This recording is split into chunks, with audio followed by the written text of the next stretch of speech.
Today, a watch can tell time, track your heart rate, guide you with GPS, and even answer phone calls.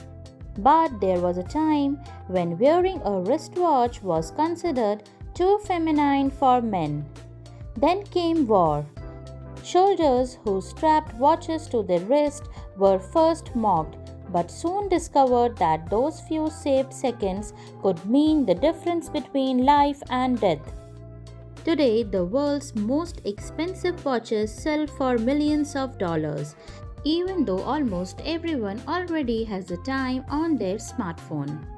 So, how did a simple timepiece become one of history's greatest inventions and one of the world's biggest status symbols? This is Factorency by Sweta, and here's the fascinating history of the wristwatch. So, let's travel back more than 500 years. For thousands of years, people had no watches and no portable clocks. Instead, they measured time using nature and igneous inventions. The ancient Egyptians used sundials where the sun's shadow marked the passing hours. The Greeks and Romans refined water clocks using the steady flow of water to measure time. For shorter intervals, people relied on hourglasses where falling sand counted the minutes. Some civilizations even used candle clocks, estimating time by how much wax had burned. Later, large mechanical clocks appeared in churches and town squares, helping entire communities keep track of time. But every method had limitations. A sundial was useless at night or on cloudy days. Water clocks needed constant maintenance, and none of them could fit in your pocket. People dreamed of carrying time wherever they want. That dream became possible with one revolutionary invention. The secret was a tiny coiled spring. Around 1505, German locksmith and watchmaker Peter Henlein built one of the earliest portable spring-powered watches. Instead of relying on heavy hanging weights like large clocks, his designs used a tightly wound metal spring to power the movement. For the first time, timekeeping became portable. These early watches were nothing like today's sleek wristwatches. They were bulky, heavy, and often worn around the neck or attached to clothing. Most displayed only the hour because they were far from accurate. Many gained or lost several hours each day. Even so, they were extraordinary achievements. Owning one was a symbol of wealth, power, and prestige. Only kings, nobles, and wealthy merchants could afford them. For the next 3 centuries, portable timekeeping continued to evolve into the elegant pocket watch. But an unusual royal request would change watchmaking forever. In 1810, Abraham Louis Breguet received a special commission from Queen Caroline Murat of Naples, the sister of Napoleon Bonaparte. She wanted something completely different, a watch designed to be worn on the wrist. Breguet created a bracelet-style timepiece widely regarded as the first documented wristwatch made for a customer. Throughout the 1800s, wristwatches became fashionable jewelry for women. Men, however, preferred pocket watches. Many even considered wristwatches too delicate or too feminine to wear in public. No one imagined that war would completely transform this perception. Fashion introduced the wristwatch. War made it indispensable.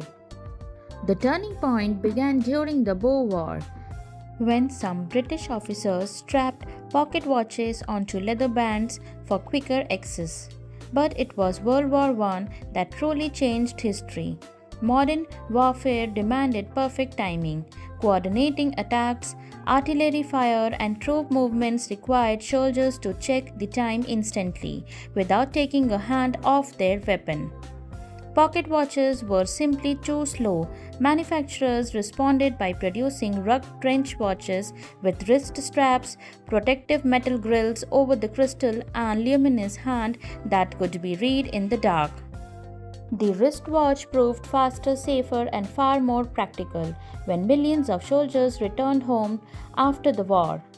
They kept wearing their wristwatches. What had once been dismissed as feminine suddenly became a symbol of courage, efficiency, and modern masculinity. The pocket watch slowly faded into history. Now that the wristwatch has conquered the battlefield, it was ready to conquer the world. Watchmakers raced to improve their designs. In 1926, Rolex introduced the Oyster, the world's first commercially successful waterproof wristwatch. To prove its durability, swimmer Mercedes Glitz wore one while attempting to swim across the English Channel. The watch survived, earning worldwide attention. Then came the space age. After rigorous testing by NASA, the Omega Speedmaster became the first watch worn on the moon during the Apollo 11 mission in 1969.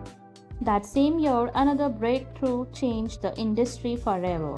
Japanese company Seiko introduced the Astron, the world's first commercially available quartz wristwatch. Instead of relying on gears and springs, it used a battery and a tiny quartz crystal vibrating 32,768 times every second. The result was unprecedented accuracy, lower production costs, and far less maintenance. Quartz technology transformed the watch industry and triggered the famous quartz crisis, forcing many traditional mechanical watchmakers to adapt or disappear. But watches still had one more evolution ahead: the smartwatch era. Today's watches are far more than timekeepers. They monitor heart rate, track sleep, count steps, display messages, guide us with GPS, make phone calls, and can even detect serious faults or contact emergency services. In many ways, they are tiny computers worn on the wrist. Yet, despite all this technology, millions of people still choose mechanical watches. And do you know why? Because a fine mechanical watch is more than a tool. It's craftsmanship, it's engineering, it's tradition, it's personal style, and for many families, it is an heirloom passed from one generation to the next. From ancient sundials to water clocks to pocket watches to wristwatches to quartz technology and finally to today's smartwatches, the history of the watch is the history of human innovation. Every generation made timekeeping smaller, more accurate, and more useful.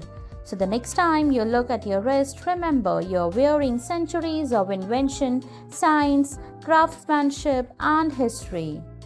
And now I would love to hear from you. Which type of watch do you prefer? A classic mechanical watch, a reliable quartz watch, or a modern smartwatch? Tell me in the comments below. And if you enjoyed this journey through time, don't forget to like, share, and subscribe to Fact Frenzy by Sweta for more fascinating stories behind everyday things. Thanks for watching, and I'll see you in the next video. Till then, bye bye, take care.